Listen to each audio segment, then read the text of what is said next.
Hello and welcome to my channel, or welcome back to my channel. My name is Jay and this is a web of classic tales. If you're enjoying the videos, please like, subscribe, and share. If you want notifications every single time a new video is uploaded, please click on the little bell icon. Today we will continue reading Jane Austen's Northanger Abbey. The morrow brought a very sober-looking morning, the sun making only a few efforts to appear, and Catherine augured from it everything most favourable to her wishes. A bright morning so early in the year, she allowed, would generally turn to rain, but a cloudy one foretold improvement as the day advanced. She applied to Mr. Allen for confirmation of her hopes, but Mr. Allen, not having his own skies and barometer about him, declined giving any absolute promise of sunshine. She applied to Mrs. Allen, and Mrs. Allen's opinion was more positive. She had no doubt in the world of its being a very fine day, if the clouds would only go off, and the sun keep out. At about 11 o'clock, however, a few specks of small rain upon the windows caught Catherine's watchful eye, and, "Oh dear, I do believe it will be wet," broke from her in a most desponding tone. "I thought how it would be," said Mrs. Allen. "No walk for me today," sighed Catherine. "But perhaps it may come to nothing, or it may hold up before 12. "Perhaps it may, but then, my dear, it will be so dirty." "Oh, that will not signify. I never mind dirt." "No," replied her friend very placidly. "I know you never mind dirt."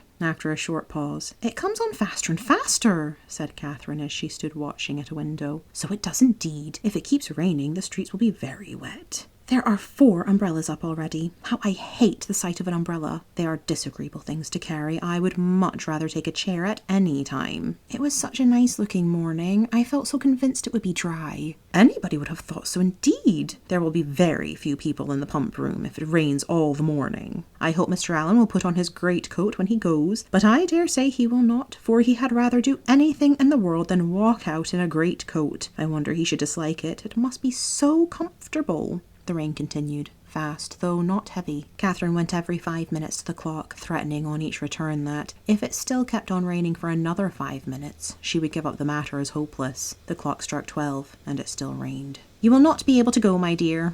"I do not quite despair yet. I shall not give it up till 12:15. This is just the time of day for it to clear up, and I do think it looks a little lighter. There it is, 20 minutes after 12, and now I shall give it up entirely. Oh, that we had such weather here as they do at Udolpho, or at least in Tuscany, in the south of France. The night that poor St. Aubin died, such beautiful weather." At 12:30, when Catherine's anxious attention to the weather was over and she could no longer claim any merit from its amendment, the sky began voluntarily to clear. A gleam of sunshine took her quite by surprise. She looked round. The clouds were parting, and she instantly returned to the window to watch over and encourage the happy appearance. 10 minutes more made it certain that a bright afternoon would succeed, and justified the opinion of Mrs. Allen, who had always thought it would clear up. But whether Catherine might still expect her friends, whether there had not been too much rain for Miss Tilney to venture, must yet be a question. It was too dirty for Mrs. Allen to accompany her husband to the pump room. He accordingly set off by himself, and Catherine had barely watched him down the street when her notice was claimed by the approach of the same 2 open carriages containing the same 3 people that had surprised her so much a few mornings back. "Isabella, my brother, and Mr. Thorpe, I declare. They are coming for me, perhaps, but I shall not go. I cannot go indeed, for you know Miss Tilney may still call." Mrs. Allen agreed to it. John Thorpe was soon with them, and his voice was with them yet sooner, for on the stairs he was calling out to Miss Morland to be quick. "Make haste," as he threw open the door. "Put on your hat this moment. There's no time to be lost. We are going to Bristol. How do you do, Mrs. Allen?" "To Bristol? Is not that a great way off? But, however, I cannot go with you today, because I am engaged. I expect some friends every moment." This was, of course, vehemently talked down as no reason at all. Mrs. Allen was called on to second him, and the 2 others walked in to give their assistance. "My sweetest Catherine, is not this delightful? We shall have a most heavenly drive. You are to thank your brother and me for this scheme. It darted into our heads at breakfast time, I verily believe at the same instant, and we should have been off 2 hours ago if it had not been for this detestable rain. But it does not signify. The nights are moonlight, and we shall do delightfully. Oh, I am in such ecstasies at the thoughts of a little country air and quiet. So much better than going to the lower rooms. We shall drive directly to Clifton and dine there, and as soon as dinner is over, if there is time for it, go on to King's Weston."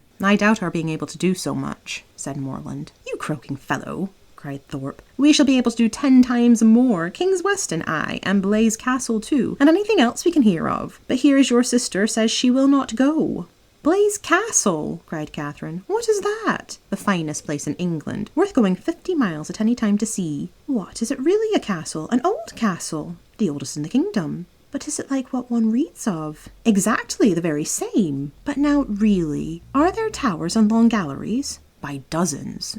Then I should like to see it, but I cannot. I cannot go. Not go, my beloved creature, what do you mean? I cannot go because, looking down as she spoke, fearful of Isabella's smile, I expect Miss Tilney and her brother to call on me to take a country walk. They promised to come at 12, only it rained. But now, as it is so fine, I dare say they will be here soon. Not they indeed, cried Thorpe, for as we turned into Broad Street I saw them. Does he not drive a phaeton with bright chestnuts? I do not know indeed. Yes, I know he does. I saw him. You were talking of the man you danced with last night, are not you? Yes. Well, I saw him at that moment turn up Lansdowne Road, driving a smart-looking girl. Did you indeed? Did, upon my soul. Knew him again directly, and he seemed to have got some very pretty cattle too. It is very odd, but I suppose they thought it would be too dirty for a walk. And well they might, for I never saw so much dirt in my life. Walk? You could no more walk than you could fly. It has not been so dirty the whole winter. It is ankle deep everywhere. Isabella corroborated it. My dearest Catherine, you cannot form an idea of the dirt. Come, you must go. You cannot refuse going now. I should like to see the castle. But may we go all over it? May we go up every staircase and into every suite of rooms? Yes, yes, every hole and corner. But then, if they should only be gone out for an hour till it is drier, and call by and by, make yourself easy, there's no danger of that, for I heard Tilney hallooing to a man who was just passing by on horseback, that they were going as far as Wick Rocks. Then I will.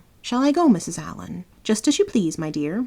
Mrs. Allen, you must persuade her to go, was the general cry. Mrs. Allen was not inattentive to it. Well, my dear, said she, suppose you go. And in 2 minutes they were off. Catherine's feelings, as she got into the carriage, were in a very unsettled state, divided between regret for the loss of one great pleasure, and the hope of soon enjoying another, almost as equal in degree, however unlike in kind. She could not think the Tilneys had acted quite well by her, in so readily giving up their engagement, without sending her any message of excuse. It was now but an hour later than the time fixed on for the beginning of their walk, and in spite of what she had heard of the prodigious accumulation of dirt in the course of that hour, she could not from her own observation help thinking that they might have gone with very little inconvenience. To feel herself slighted by them was very painful. On the other hand, the delight of exploring an edifice like Udolpho, as her fancy represented Blaise Castle to be, was such a counterpoise of good as might console her from almost anything. They passed briskly down Pulteney Street and through Laura Place without exchange of many words. Thorpe talked to his horse, and she meditated by turns on broken promises and broken arches, phaetons and false hangings, Tilneys and trap-doors. As they entered Argyle Buildings, however, she was roused by this address from her companion. Who is that girl who looks at you so hard as she went by?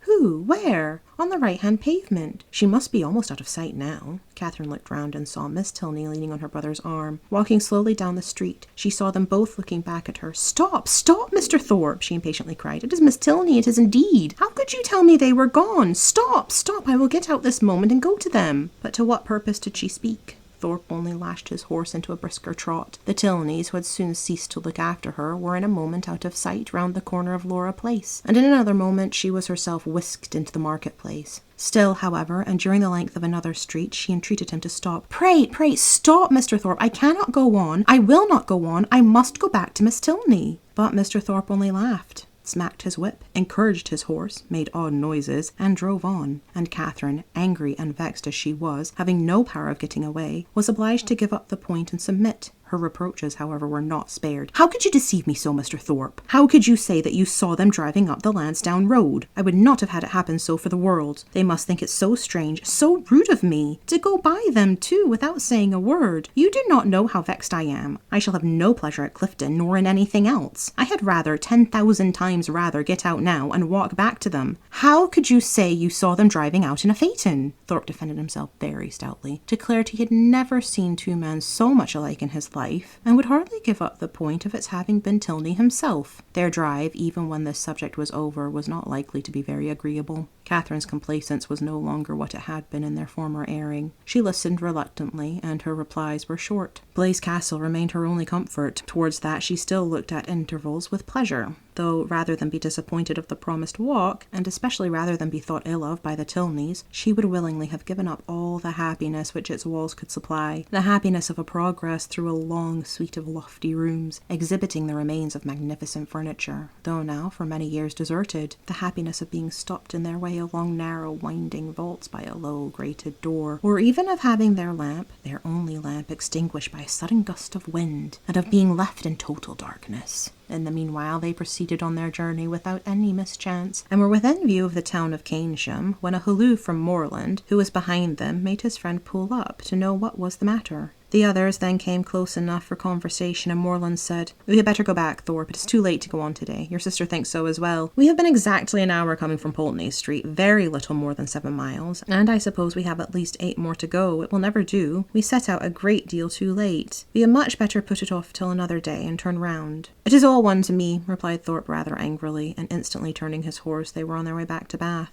"If your brother had not got such a beast to drive," said he soon afterwards, "we might have done it very well. My horse would have trotted to Clifton within the hour if left to himself, and I have almost broke my arm with pulling him into that cursed broken-winded jade's pace. Moreland is a fool for not keeping a horse and gig of his own." "No, he is not," said Catherine warmly, "for I am sure he could not afford it." "And why cannot he afford it?" "Because he has not money enough." "And whose fault is that?" "Nobody's that I know of." Thorpe then said something in a loud, incoherent way to which he had often recourse, about its being a horrible thing to be miserly, and that if people who rolled in money could not afford things, he did not know who could, which Catherine did not even endeavour to understand. Disappointed of what was to have been the consolation for her first disappointment, she was less and less disposed either to be agreeable herself or to find her companions so, and they returned to Pulteney Street without her speaking 20 words. As she entered the house, the footman told her that a gentleman and lady had called and inquired for her a few minutes after her setting off, that when he told them she was gone out with Mr. Thorpe, the lady had asked whether any message had been left for her, and on his saying no, had felt for a card, but said that she had none about her and went away. Pondering over these heart-rending tidings, Catherine walked slowly upstairs. At the head of them she was met by Mr. Allen, who, on hearing the reason of their speedy return, said, "I am glad your brother had so much sense. I am glad you were come back. It was a strange, wild scheme." They all spent the evening together at Thorpe's. Catherine was disturbed and out of spirits, but Isabella seemed to find a pool of commerce in the fate of which she shared by private partnership with Moreland, a very good equivalent for the quiet and country air of an inn at Clifton. Her satisfaction, too, in not being at the lower rooms was spoken more than once. "How I pity the poor creatures that are going there. How glad I am that I am not amongst them. I wonder whether it will be a fool ball or not. They have not begun dancing yet. I would not be there for all the world. It is so delightful to have an evening now and then to oneself. I dare say it will not be a very good ball.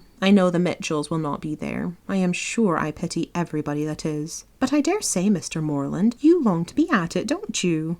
"I am sure you do." "Well, pray do not let anybody here be a restraint on you. I dare say we could do very well without you. But you men think yourselves of such consequence." Catherine could almost have accused Isabella of being wanting in tenderness toward herself and her sorrows, so very little did they appear to dwell on her mind, and so very inadequate was the comfort she offered. "Do not be so dull, my dearest creature," she whispered. "You will quite break my heart. It was amazingly shocking, to be sure, but the Tilneys were entirely to blame. Why were not they more punctual? It was dirty, indeed, but what did that signify? I am sure John and I should not have minded it. I never mind going through anything, where a friend is concerned. That is my disposition, and John is just the same. He has amazing strong feelings, goodness. What a delightful hand you have got. Kings, I vow. I never was so happy in my life. I would 50 times rather you should have them than myself. And now I may dismiss my heroine to the sleepless couch, which is the true heroine's portion, to a pillow strewed with thorns and wet with tears. And lucky may she think herself if she get another good night's rest in the course of the next 3 months.